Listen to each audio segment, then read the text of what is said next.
तो फिल्म की शुरुआत होते ही हमें दिखाया जाता है कि वकांडा मुल्क का राजा, जिसका नाम टिचाला है, एक बहुत ही खतरनाक बीमारी से लड़ रहा है। एक ऐसी बीमारी जिसका इलाज वकांडा के पास है ही नहीं। तो अपने भाई टिचाला की जान बचाने के लिए उसकी बहन शूरी अपनी लैब में कई सारे टेस्ट कर रही होती है, ताकि किसी तरह वो एक नकली जड़ी बूटी बना ले जो बहुत ही ताकतवर है, जिसके बाद उसकी ड्रिंक बनाकर वो टिचाला को पिला दे और उसकी जान बच जाए। दरअसल इस वक्त वकांडा में वो जड़ी बूटी एक भी नहीं होती। शूरी यहाँ पर बहुत कोशिश करती है, मगर फिर भी वो उस जड़ी बूटी को बनाने में कामयाब नहीं होती। यहाँ पर वो अपने रोबोट से भी अपने भाई के बारे में पूछ रही होती है, जिस पर रोबोट कहता है कि टिचाला की हालत बहुत ही नाजुक है, उसका बचना बहुत मुश्किल है, उसके दिल की रफ्तार भी लगातार नीचे गिर रही है। फिर इसकी फौरनी बाद शूरी के पास उसकी माँ रमोंडा आती है, जो कहती है बस रुक जाओ शूरी, अब ये सब करना बंद कर दो, कोई फायदा नहीं है, क्योंकि टिचाला अब नहीं रहा, वो मर चुका है। ये बात बताते ही शूरी और उसकी मोम रमोंडा दोनों ही रोने लगती है। अब अगले ही दिन टिचाला का फ्यूनरल किया जाता है, यानी उसे दफनाया जाता है, जहाँ वकांडा के सभी लोग अपने राजा टिचाला को बड़ी अच्छी से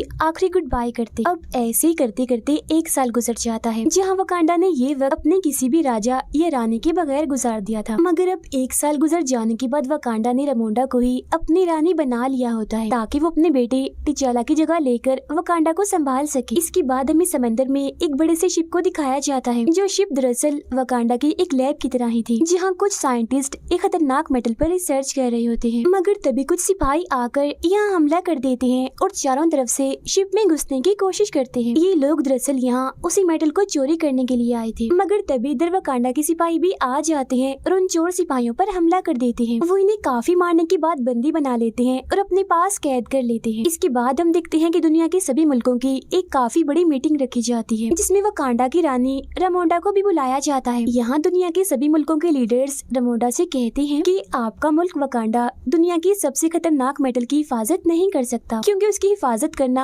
आप लोगों के बस की बात नहीं है, इसीलिए आप लोग अपना वो सारा मेटल हमें दे दो, हम उसे संभाल के रखेंगे, जिसकी फिक्र करने की भी आपको जरूरत नहीं है। अब उनकी इस बात का जवाब देते हुए रमोंडा कहती है कि वकांडा हजारों सालों से इस मेटल की हिफाजत करते आया है और आगे भी करता रहेगा, क्योंकि हम भी किसी से कम नहीं है। और रही बात कि हम मेटल को तुम्हारे हवाले कर दें, तो ऐसा तो हो ही नहीं सकता, क्योंकि हम जानते हैं कि तुम उस मेटल से खतरनाक हथियार ही बनाओगे, जिनकी मदद से तुम दुनिया को तबाह बर्बाद कर दोगे। इतना कहते ही रमोंडा उन सभी सिपाहियों को भी वहाँ पेश करती है, जो वकांडा के शिप में उस मेटल को चुराने आए थे, जिन्हें इन लोगों ने अपने पास कैद किया हुआ था। इसके बाद वो कहती है कि हम सब जानते हैं कि आप क्या सोच रहे हो, यही ना कि वकांडा का राजा क्योंकि मर चुका है तो उसकी हिफाजत करने के लिए कोई राजा, कोई ब्लैक पैंथर नहीं है, और अब यही सही वक्त है उस मेटल को चुराने का, है ना। मगर मैं आपको याद दिला दूं कि इस गलत फहमी में मत रहना। बेशक वकांडा ने अपने राजा को खो दिया है, लेकिन उसके सिपाही आज भी अपने मुल्क की हिफाजत करना जानते हैं। ये कहने के बाद वो पूरी दुनिया को वार्निंग, यानी चेतावनी देते हुए कहती है कि इसके बाद भी अगर किसी ने वकांडा या उसके मेटल पर नजर डाली तो फिर देख लेना, इसका अंजाम बिल्कुल भी अच्छा नहीं होगा। इसके बाद हमें दोबारा से समंदर का सीन दिखाया जाता है, जहाँ हम कुछ सिपाही और ऑफिसर्स को देखते हैं। ये सभी सिपाही और ऑफिसर्स असल में अमेरिका और एक एजेंसी के थे। ये सभी समंदर के अंदर उसी मेटल की खोज कर रहे होते हैं। इनके पास एक ऐसी मशीन भी थी जो उस मेटल को ढूंढ सकती थी, जहाँ फिर इसी मशीन के जरिए उन्हें पानी में एक जगह आखिरकार इस मेटल के बारे में पता लगता है। तब उस मेटल को देखने दो ऑफिसर्स पानी में जाते हैं, मगर फिर तभी उन लोगों पर हमला हो जाता है, और हमला करने वाले और कोई नहीं बल्कि नेमोर के शहर के सिपाही होते हैं। नेमोर के इस शहर का नाम टालोकान होता है, जिसे हम अटलांटिस के नाम से भी जानते हैं। अब यहाँ पर टालोकान के लोग सभी अमेरिकन सिपाहियों को मार देते हैं। फिर इधर हमें ये भी पता चलता है कि जब हजारों साल पहले आसमान से ये मेटल जमीन पर आया था, तब वो वकांडा के साथ साथ टालोकान के समंदर में भी गिरा था। मतलब कि ये मेटल वकांडा के अलावा टालोकान के पास भी है, जिसे चुराने ही अमेरिकन सिपाही आए थे। पर अब क्योंकि उनके पास ये मेटल है, तो टालोकान के सिपाहियों ने भी इससे अपने हथियार बनाए हुए। नेमोर जो हथियार इस्तेमाल करता है, जो एक रॉड है, वो भी इसी मेटल का ही बना हुआ है। उधर रमोंडा अपनी बेटी शूरी को एक नदी के किनारे लाती है, जहाँ रमोंडा अपनी सफेद लिबास को जला देती है, जो उसने अपने बेटे टिचाला की मौत की वजह से पहना हुआ था। ऐसा उसने इसीलिए किया ताकि वो अपने बेटे की मौत के गम से बाहर आ जाए। असल में ये वकांडा के लोगों की सोच होती है कि अगर हम सफेद लिबास को जला दें तो मरने वाले के गम से हम बाहर आ जाएंगे और हमें उसकी याद भी नहीं आएगी। मगर क्योंकि शूरी इन सब पर यकीन नहीं करती थी, तो वो अपना लिबास नहीं जलाती। लेकिन यहाँ पर दोनों ही माँ बेटी फिर भी टिचाला की याद में रोने लगती है। इतने में ही नेमोर नदी से बाहर निकल कर आता है। वो उन दोनों को अपने बारे में बताता है, कहता है कि मैं टालोकान शहर का राजा हूँ, मुझे आपसे टिचाला के बारे में बात करनी है, जो गलती उसने की उसके बारे में। जब से टिचाला ने पूरी दुनिया से दोस्ती का हाथ बढ़ाया है, सबको वकांडा के बारे में पता चला है। तभी से सारी दुनिया इस मेटल के बारे में जान गई है और ये भी कि वकांडा के पास ये मेटल मौजूद भी है। तो तभी से सब लोग इस मेटल के पीछे पड़े हुए हैं, जिस वजह से मेरे लोगों की जिंदगी भी खतरे में आ गई है, क्योंकि ये मेटल हमारे पास भी तो है। मेरा मानना है कि जब से दुनिया को आपके मुल्क वकांडा की सच्चाई पता चली है कि आप लोगों के पास वो मेटल है, तब से पूरी दुनिया आपके पीछे पड़ी हुई है। और अगर दुनिया को हमारी सच्चाई के बारे में पता चल गया कि वो मेटल हमारे पास भी है, तो सारी दुनिया के लोग हमारे पीछे भी पड़ जाएंगे और हमारा जीना भी हराम कर देंगे। और हो ना हो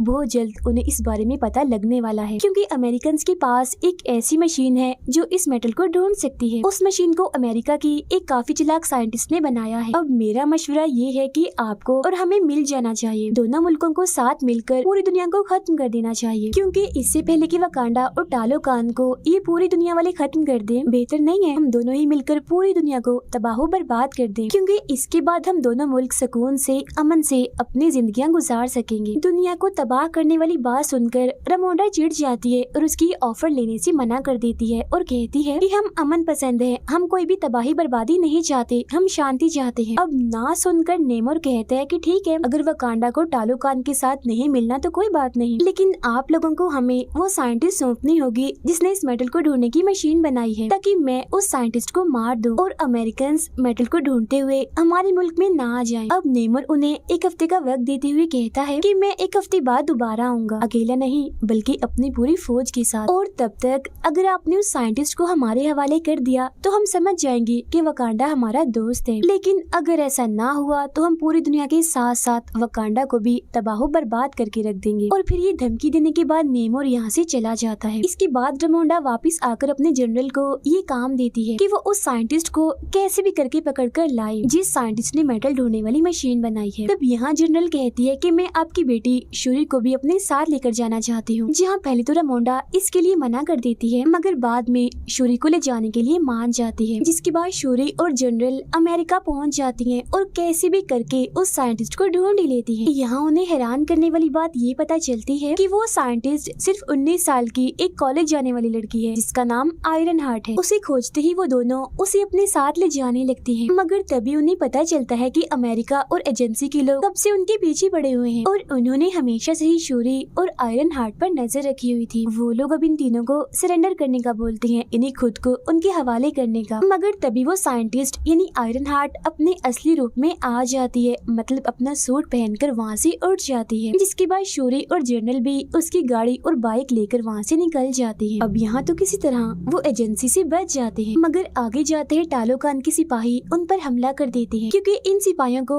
नेमोर ने ही भेजा होता है ताकि वो आयरन हार्ट को पकड़कर नेमोर के पास ले आए। यहाँ टालोकान के सिपाही जनरल से काफी लड़ाई कर रहे होते हैं और आयरन हार्ट को अपने साथ ले जाने की कोशिश करते हैं, मगर जवाब में जनरल भी उनसे लड़ती है और आयरन हार्ट को बचाने की कोशिश करती है। लेकिन क्योंकि टालोकान के सिपाही काफी बहादुर थे, इसलिए वो जनरल को हरा देते हैं और फिर आयरन हार्ट के साथ साथ शूरी को भी नेमोर के पास ले जाते हैं टालोकान में। फिर जब अकेली जनरल वापस लौटती है तो रेमोंडा को इस सब के बारे में बताती है, मगर उसे ये बात सुनकर बड़ा ही गुस्सा आता है कि जनरल होकर उन दोनों को नहीं बचा पाई, इसीलिए वो इसे जनरल वाले ओहदे से हटा देती है। इसके बाद रेमोंडा पुरानी जनरल जो कमांडर भी थी उसके पास जाती है, जो पहले वकांडा के लिए ही काम कर चुकी थी। रेमोंडा का मानना था कि वो कमांडर दुनिया के अलग अलग मुल्कों में जा चुकी है और किसी दूसरे मुल्क में कैसे घुसा जाता है इस बात का तजुर्बा उसके अलावा और किसी के पास भी नहीं, तो जरूर यही टालोकान जाकर उसकी बेटी शूरी और आयरन हार्ट को बचा सकती है। रेमोंडा सारी बात कमांडर को बताती है, जहाँ वो शूरी और आयरन हार्ट को वापस लाने का बोलती है। जिसके बाद वो कमांडर सीधा टालोकान पहुंचकर वहाँ के काफी सारे सिपाहियों को मार देती है और उन दोनों यानी शूरी और आयरन हार्ट को भी बचाकर वापस वकांडा ले आती है। लेकिन यहाँ हम जान पाते हैं कि जब शूरी और आयरन हार्ट नेमोर के पास थे, तब शूरी ने बार बार नेमोर को समझाया था कि आप आयरन हार्ट को मत मारिए, इसका कोई कसूर नहीं है। और इसी दौरान नेमोर ने भी उसे शुरुआत से ही अपनी सारी बात बताई होती है। जहाँ अब हम भी नेमोर के बारे में शुरू से ही जान पाते हैं। हमें पता चलता है कि नेमोर की उम्र 450 साल है, जहाँ 450 साल पहले नेमोर के जो माँ बाप थे वो इंसान ही थे, लेकिन फिर नेमोर की माँ बाप समेत उसके गाँव के सभी लोग बीमारी और गरीबी की वजह से मारे जा रहे थे। जहाँ ये सब लोग मिलकर अपने गॉड से दुआ करते हैं, तब गॉड इनके सपने में आकर सभी को एक फूल के बारे में बताते हैं जो बिल्कुल उस कीमती ताकतवर जड़ी बूटी जैसा था, वही जड़ी बूटी जिसे शूरी भी अपने लैब में बनाने की कोशिश कर रही थी। फूल के बारे में पता लगने के बाद नेमोर के माँ बाप और गाँव के सभी लोग पानी में जाकर जाकर उस फूल को हासिल कर लेते हैं और उसका रस निकाल कर पी जाते हैं। मगर उसे पीते ही इनका जिस्म और दिमाग एकदम बदल जाता है। पूरे जिस्म का रंग ही नीला पड़ गया था। इंसान तो ये कहीं से भी नहीं लग रहे थे, मगर ऐसा होते ही इनकी ताकतें काफी हद तक बढ़ जाती हैं। लेकिन एक दिक्कत थी, ये लोग ऐसे बनने के बाद जमीन पर नहीं रह सकते थे। तब जिंदा रहने के लिए ये लोग पानी में जाते हैं, क्योंकि अब ये सिर्फ वही रह सकते। ये वो वक्त था जब नेमोर पैदा होने वाला था, जहाँ कुछ वक्त के बाद वो पैदा हो ही जाता है। और क्योंकि नेमोर की मोम ने भी इस फूल को इस्तेमाल किया था, इसीलिए सारी ताकतें नेमोर को भी मिली थी। मगर हैरत थी कि वो पानी के साथ साथ बाहर जमीन पर भी जिंदा रह सकता था। इसके अलावा उसके पैरों में पंख भी थे और कान भी नुकीले थे। लेकिन कुछ वक्त के बाद जब वो बड़ा हो रहा होता है तो उसकी मोम की मौत का वक्त करीब आ गया होता है। मरने से पहले उसकी मोम की बस यही आखिरी ख्वाहिश थी कि मैं अपनी पहले की दुनिया इन्हीं जमीन को देखना चाहती हूँ, और अगर ना देख पाऊँ तो मुझे मेरे गाँव में ही दफनाया जाए। अब अपनी मोम की आखिरी ख्वाहिश को पूरा करने के लिए नेमोर उनकी लाश को उनके गाँव में ले जाता है। मगर यहाँ आकर वो देखता है कि गाँव के लोगों पर बाहर के लोग जुल्म कर रहे हैं, जो नेमोर पर भी गोली चलाते हैं। अब उसे तो इस हमले से कुछ भी नहीं होता, मगर उन सभी लोगों को मारकर वो इस पूरी जगह को जला देता है। और बस इसी दिन के बाद से ही नेमोर पानी के बाहर यानी जमीन पर रहने वाले लोगों से नफरत करने लगता है। अपनी सारी कहानी बताने के बाद उसने शूरी को एक ब्रेसलेट भी दिया था, जो टालोकान की ताकतवर जड़ी बूटियों से बना था। मगर जब उसे ये पता चलता है कि कमांडर शूरी और आयरन हार्ट को यहाँ से ले गई है और उसने इसके कुछ लोगों को भी मार दिया है, तो ये जान उसे वकांडा पर बहुत गुस्सा आता है और अब वो जाकर सीधा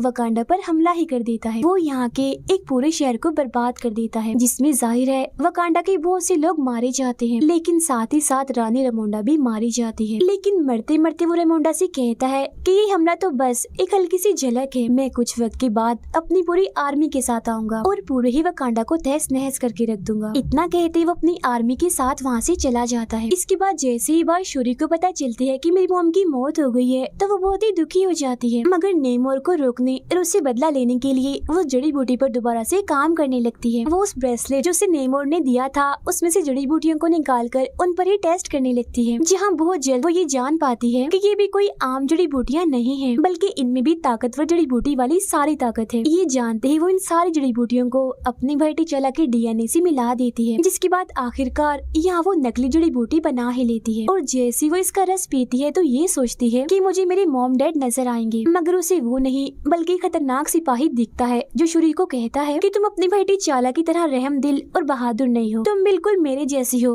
गुस्से वाली, बदला लेने वाली। तुम्हें सिर्फ बदला चाहिए, तुम अपने भाई की जगह कभी भी नहीं ले सकती। ये सुनते ही शूरी चिढ़ जाती है और उस ताकतवर जड़ी बूटियों की वजह से तो उसे पहले ही ताकतें मिल गई थी, जिनका इस्तेमाल करके वो ब्लैक पैंथर सूट पहनकर बन जाती है नई ब्लैक पैंथर। इसके साथ यहाँ लैब में आयरन हार्ट भी अपने लिए एक मजबूत सूट बना लेती है, जो काफी मॉडर्न था। उन दोनों ने तो ये बात पहले ही पता लगवा ली थी कि नेमोर की कमजोरी हीट है, गर्मी है, इसीलिए अगर उसे हीट में रखा जाए या पानी से दूर कहीं बाहर रखा जाए तो वो कमजोर पड़ सकता है। इस सारी तैयारी के साथ वो अपनी आर्मी को लेती है और सीधा जाकर नेमोर के शहर टालोकान पर हमला कर देती है, जिसके बाद यहाँ वकांडा और टालोकान के बीच काफी जबरदस्त किस्म की लड़ाई छिड़ जाती है। यहाँ शूरी अपने ब्लैक पैंथर वाले सूट में आकर नेमोर को अपनी एक काफी बड़ी शिप में ले आती है, जिसके अंदर उसने बड़े बड़े हीटर्स लगाए हुए थे, जिनसे बहुत सारी गर्मी और सेक निकल रही होती है। अब इतनी गर्मी से नेमोर कमजोर तो पड़ता है, मगर क्योंकि उसके हाथ में उसका हथियार था, यानी वो रॉड जो खतरनाक मेटल से बना था, उसकी मदद से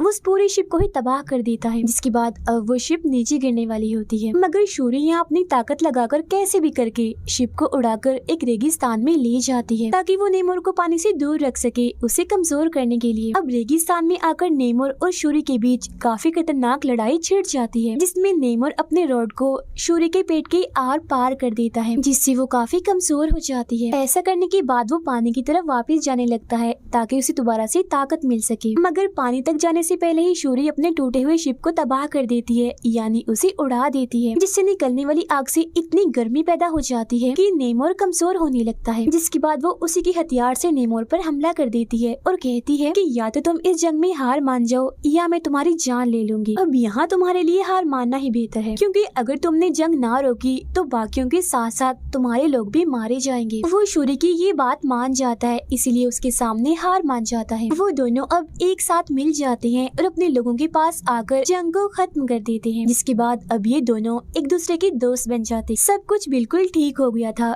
दोनों मुल्कों के लोग बहुत खुश रहने लगे थे। लेकिन यहाँ हम जान पाते हैं कि वकांडा का ये असूल है कि किसी भी इंसान को राजा या रानी बनने से पहले खुद को साबित साबित करना होता है। उसे अपने मुल्क में होने वाली तलवारबाजी और लड़ाई में जीतकर ये साबित करना होता है कि मैं सबसे बहादुर हूँ, मैं ताकतवर भी हूँ और राजा बनने के काबिल भी। लेकिन हाँ, ये सब उसे बगैर किसी भी ताकत जैसे उस जड़ी बूटी का इस्तेमाल किए बगैर करना है। अब क्योंकि शूरी ही नई रानी बनेगी, इसलिए उसने भी खुद को साबित करना था ये लड़ाई जीतकर। मगर तभी दिखाया जाता है कि शूरी यहाँ नहीं है, वो इधर से गायब है और यहाँ एक ताकतवर और खतरनाक सिपाही था जो लड़ रहा था। इसका मतलब ये था कि अब यही सिपाही वकांडा का नया राजा होगा। अब हम शूरी को देखते हैं जो यहाँ से सीधा गई होती है कमांडर के पास, जहाँ उसने अपना सफेद सोग वाला लिबास जला दिया होता है ताकि वो अपने भाई और माँ के गम से बाहर आ सके, क्योंकि अब उसे भी ऐसी बातों पर यकीन होने लगता है। यही वो कमांडर शूरी को अपने बेटे से मिलवाती है और बताती है कि मैंने और तुम्हारे भाई टिचाला ने छुपकर शादी कर ली थी और ये बच्चा मेरा और टिचाला का है, यानी तुम्हारे भाई का। इस बात का सिर्फ रमोंडा को ही पता था, जिसके बाद आज तुम्हें भी पता चल गया। यहाँ वो बच्चा शूरी को अपना नाम बताता है, जिसके साथ ही ये कहानी यहीं पर खत्म हो जाती है।